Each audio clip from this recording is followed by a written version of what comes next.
Many people believe that failure is the end of the road, but what if it's just the beginning? Today's story is about Thomas, a young man who was told he wasn't smart enough, who faced rejection after rejection, but refused to give up.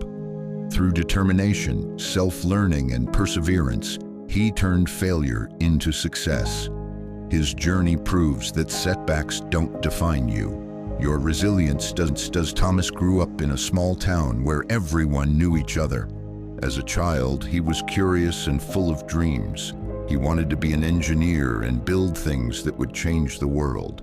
But there was one problem: Thomas struggled in school. By the time he was 15, he had failed 2 grades and was labeled as not smart enough by his teachers. His parents worried about his future, and even his closest friends started to believe he wouldn't amount to much. Doubt crept into his mind, and he began to wonder if they were right. Determined to prove himself, Thomas worked hard and barely managed to pass his high school exams. He applied to 3 universities but was rejected by all of them. It felt like the world was telling him, "You're not good enough." Instead of giving up, Thomas made a bold decision. He would not let failure define him. He took a low-paying job at a mechanic's shop, fixing old machines. Every night after work, he spent hours studying engineering books on his own.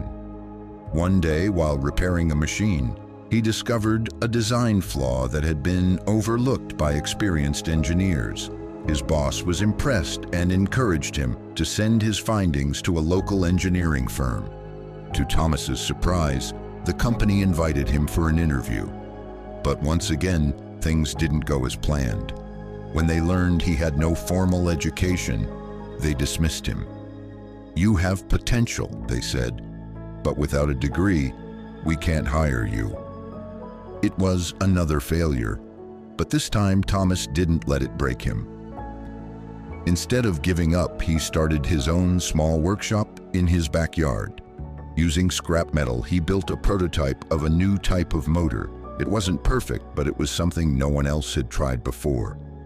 With the little money he had saved, Thomas patented his design and presented it at a local innovation fair. At first, people ignored him, but then a wealthy investor noticed his invention. "This could change the industry," the investor said. "Would you be interested in working with my company?" For the first time, someone believed in him. With funding, Thomas improved his design, and within 5 years, his company was manufacturing motors used around the world. By the time he was 40, Thomas had gone from a school failure to the CEO of a multi-million-dollar company.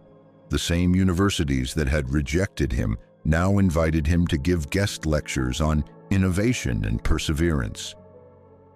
Moral of the story: failure is not the end, it's just part of the journey.